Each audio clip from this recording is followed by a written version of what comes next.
Welcome. आज हम 11 मई 2026 के उस ऐतिहासिक माइलस्टोन को डिकोड करने वाले हैं जिसने असल में एक बिल्कुल नए डिजिटल शहर की नींव रख दी है। तो चलिए सीधा शुरू करते हैं। जब कोई नेटवर्क पूरे 7 साल तक सिर्फ एक मोबाइल माइनिंग प्रोजेक्ट के तौर पर जाना जाता हो और फिर अचानक प्रोटोकॉल 23 के आते ही वो एक पूरी तरह से फंक्शनल वेब 3 इकोनॉमी में बदल जाए, तो भाई ये कोई छोटी मोटी बात नहीं है। ये बिल्कुल ऐसा है जैसे कोई समाज सिर्फ ईंट पत्थर और कच्चा माल इकट्ठा करने के फेज से बाहर निकलकर रातों रात एक चलता फिरता हाईटेक शहर खड़ा कर दे। इस एक्सप्लेनर में आज हम इसी अपग्रेड की हर एक लेयर को अनपैक करेंगे। आज के हमारे इस रोड मैप में हम बिल्कुल बेसिक इंफ्रास्ट्रक्चर से शुरुआत करेंगे और मैक्रो इकोनॉमिक्स तक जाएंगे। माइनिंग से प्रोग्रामेबल इकोनॉमी का सफर, डेक्स को पावर देने वाले smart contracts, real world DeFi और NFTs, global adoption, risk versus ecosystem growth और आखिर में डिजिटल ओनरशिप का फ्यूचर। तो आइए सबसे पहले बात करते हैं माइनिंग से एक प्रोग्रामेबल इकोनॉमी की तरफ हुए इस फाउंडेशन शिफ्ट की। अगर आप पिछले 7 सालों को देखें तो सारा फोकस सिर्फ एक ही चीज पर था, रोज मोबाइल पर एक बटन दबाना और कॉइन्स माइन करना। मतलब ये बस फाउंडेशन के लिए ईंटें जमा करने जैसा था। लेकिन प्रोटोकॉल 23 के साथ गेम पूरी तरह पलट गया है। अब हम एक प्रोग्रामेबल वेब 3 इकोनॉमी में आ चुके हैं। वो सारा इकट्ठा किया हुआ कच्चा माल अब एक असली काम करने वाली अर्थव्यवस्था बन गया है। नए डेवलपर्स और बिजनेसेस के लिए इसका सीधा सा मतलब ये है कि अब उनके पास ऐप्स बनाने के लिए एक रेडीमेड सॉलिड इंफ्रास्ट्रक्चर मौजूद है। अब ये सिर्फ एक टोकन नहीं रहा, ये एक ऐसा इकोसिस्टम बन चुका है जहां असल जिंदगी के काम और असली व्यापार हो सकते हैं। अब आते हैं इस डिजिटल शहर के नए इंफ्रास्ट्रक्चर पर, यानी स्मार्ट कॉन्ट्रैक्ट्स, जो नए डेक्स को पावर दे रहे हैं। इससे समझना बहुत ज़रूरी है कि ये नया सेटअप काम कैसे करता है। स्मार्ट कॉन्ट्रैक्ट्स को ना आप एक डिजिटल वेंडिंग मशीन की तरह सोच सकते हैं। आप मशीन में पैसा डालते हैं, अपनी पसंद की चीज़ का बटन दबाते हैं और बिना किसी दुकानदार के मशीन अपने आप आपको वो सामान दे देती है।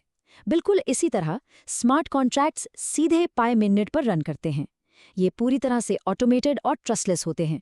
इसका मतलब है कि डेवलपर्स को अपने डिसेंट्रलाइज्ड ऐप्स बनाने के लिए किसी मिडलमैन या सेंट्रल अथॉरिटी पर निर्भर रहने की कोई ज़रूरत नहीं है। तो फिर ये नया डिसेंट्रलाइज्ड एक्सचेंज या डेक्स असल में काम कैसे करता है? इसका प्रोसेस एकदम सिंपल है। यूजर्स डेक्स से कनेक्ट करते हैं, स्मार्ट कॉन्ट्रैक्ट्स बैकएंड पर एसेट्स को वेरीफाई करते हैं और फिर पीयर टू पीयर स्वैप अपने आप पूरा हो जाता है। आप इसे एक डायरेक्ट फार्मर्स मार्केट की तरह मान सकते हैं, जहां बायर और सेलर सीधे एक दूसरे से मिलते हैं। बीच में कमीशन खाने वाला कोई ब्रोकर नहीं होता। स्मार्ट कॉन्ट्रैक्ट्स बस ये मेक श्योर करते हैं कि हर ट्रांजैक्शन सुरक्षित हो और तुरंत हो जाए। चलिए आगे बढ़ते हैं रियल वर्ल्ड डीफाई और एनएफटीज की तरफ और देखते हैं कि कॉमर्स और ट्रेड कैसे बदल रहा है। देखिए, ये नया इंफ्रास्ट्रक्चर सिर्फ कोडर्स के लिए नहीं है, इसका असर रियल वर्ल्ड में दिखना शुरू हो गया है। इकोसिस्टम के एक्सपेंशन पर नजर डालिए। अब हमारे पास इन गेम रिवॉर्ड्स देने वाली वेब 3 गेमिंग है, डिसेंट्रलाइज्ड आइडेंटिटी का इस्तेमाल करने वाले सोशल ऐप्स हैं और लेंडिंग या बोरोइंग के लिए कमाल के डीफाई ऐप्स भी आ रहे हैं। ये सब मिलकर इस नए डिजिटल शहर के बैंक, मार्केट और एंटरटेनमेंट हब बन रहे हैं। और सबसे अच्छी बात, आम यूजर्स इन्हें अपनी रोजमर्रा की जिंदगी में इस्तेमाल कर सकते हैं। और यहीं एंट्री होती है एसेट टोकनाइजेशन की, जो इस पूरी अर्थव्यवस्था के लिए एक बहुत बड़ा गेम चेंजर है। इसका मतलब है कि अब असली दुनिया की चीजें जैसे रियल एस्टेट, कमोडिटीज या फिर डिजिटल आर्ट, इन सबको सुरक्षित तरीके से ब्लॉकचेन पर एक टोकन के रूप में रिप्रेजेंट किया जा सकता है। फिजिकल और डिजिटल एसेट्स दोनों ही अब इस इकोनॉमी के अंदर आसानी से ट्रेड की जाने वाली प्रॉपर्टी बन गए हैं। ट्रेडिशनल फाइनेंस और वेब 3 के बीच की दीवार अब सच में टूट रही है। अब बात करते हैं ग्लोबल अडॉप्शन और यूटिलिटी की। ये नेटवर्क आखिर स्केल कैसे कर रहा है? 4,30,000 से भी ज्यादा। ये कोई रैंडम नंबर नहीं है, ये उन एक्टिव नोड्स का काउंट है जो अब सीधे प्रोटोकॉल 23 अपग्रेड के साथ सिंक हो चुके हैं। ग्लोबल लेवल पर इस नई इकोनॉमी को संभालने के लिए यही वो विशाल और डिस्ट्रीब्यूटेड ढांचा है जो नेटवर्क को एक अनब्रेकेबल सिक्योरिटी और जबरदस्त स्पीड देता है। और जरा यूजर्स के इस ग्रासरूट लेवल को देखिए, 1,80,00,000 से भी ज्यादा। ये वो पायोनियर्स हैं जिनका केवाईसी वेरिफिकेशन पूरा हो चुका है। वेब 3 की दुनिया में किसी भी नए इकोसिस्टम के लिए डे 1 से ही इतने बड़े तैयार यूजर बेस के साथ शुरुआत करना सच में बहुत रेयर है। ये कम्युनिटी नए डिसेंट्रलाइज्ड ऐप्स को यूज करने के लिए बिल्कुल रेडी है। और इसका फाइनेंशियल इम्पैक्ट 1.82 बिलियन डॉलर का मार्केट कैप। ये डेटा पॉइंट इस बात पर पक्की मोहर लगाता है कि हम यहाँ सिर्फ कोई छोटा मोटा एक्सपेरिमेंट नहीं कर रहे हैं, बल्कि इस इकोसिस्टम ने ग्लोबल लेवल पर एक बहुत बड़ा और मजबूत फाइनेंशियल फुटप्रिंट सेट कर दिया है। चलिए अब मैक्रो इकोनॉमिक्स पर आते हैं और रिस्क वर्सेस इकोसिस्टम ग्रोथ को न्यूट्रल होकर एनालाइज करते हैं। किसी भी डेक्स की असल रीढ़ होते हैं उसके लिक्विडिटी प्रोवाइडर्स। अब इसके दो साफ पहलू हैं। एक तरफ उन्हें कुछ बेहतरीन रिवॉर्ड्स मिलते हैं, जैसे ट्रांजैक्शन फीस से कमाई, स्टेकिंग रिवॉर्ड्स और गवर्नेंस में वोटिंग पावर। लेकिन दूसरी तरफ कुछ रियल रिस्क भी हैं जिन्हें इग्नोर नहीं किया जा सकता, जैसे भारी मात्रा में टोकन अनलॉक होने का प्रेशर, लिक्विडिटी मेंटेन करने के चैलेंजेस और जाहिर है डिसेंट्रलाइज्ड एक्सचेंजों पर रेगुलेटरी जांच का डर। तो ये एक पूरी तरह से बैलेंस शीट है जिसे हर पार्टिसिपेंट को समझना ही चाहिए।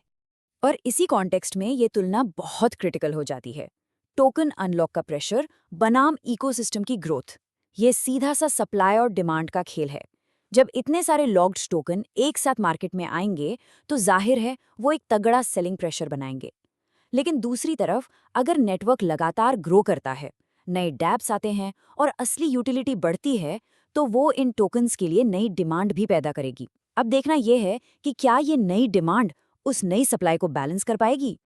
अब आते हैं अपने आखिरी हिस्से पर, डिजिटल ओनरशिप का भविष्य। अगले 1 दशक में हम कहाँ होंगे? सोर्स मटेरियल का ये कोट इस पूरे ट्रांजिशन की अहमियत को परफेक्टली समराइज करता है। पाई टोकन एक सिंपल करेंसी से इवॉल्व होकर एक ग्लोबल प्रोग्रामेबल इकोनॉमी की बैकबोन बन रहा है। ये सच में सिर्फ एक टेक अपग्रेड नहीं है, ये एक पूरी तरह से नए फाइनेंशियल पैराडाइम की शुरुआत है। जो सफ़र 7 साल पहले एक माइनिंग ऐप से शुरू हुआ था, वो अब एक ऐसा पावरफुल प्लेटफॉर्म बन गया है जहां इनोवेशन और रियल वर्ल्ड वैल्यू एक साथ मिलते हैं। तो आखिर में हम आपको इस सवाल के साथ छोड़ना चाहेंगे, आने वाले 10 सालों में स्मार्ट कॉन्ट्रैक्ट्स और ये प्रोग्रामेबल यूटिलिटी हमारी डिजिटल ओनरशिप को कैसे बदलने वाले हैं? जैसे जैसे ये टेक्नोलॉजी और मैच्योर होगी और ज़्यादा से ज़्यादा एसेट्स टोकनाइज्ड होंगे, तो हमारे प्रॉपर्टी खरीदने, ट्रेड करने और एक दूसरे के साथ बिजनेस करने का तरीका पूरी तरह से बदल सकता है। आज जो हमने डिकोड किया वो तो बस एक शुरुआत है। इस स्पेस में नज़र बनाए रखिए, क्योंकि फ्यूचर बहुत एक्साइटिंग होने वाला है। इस एक्सप्लेनर में हमारे साथ जुड़ने के लिए बहुत बहुत शुक्रिया।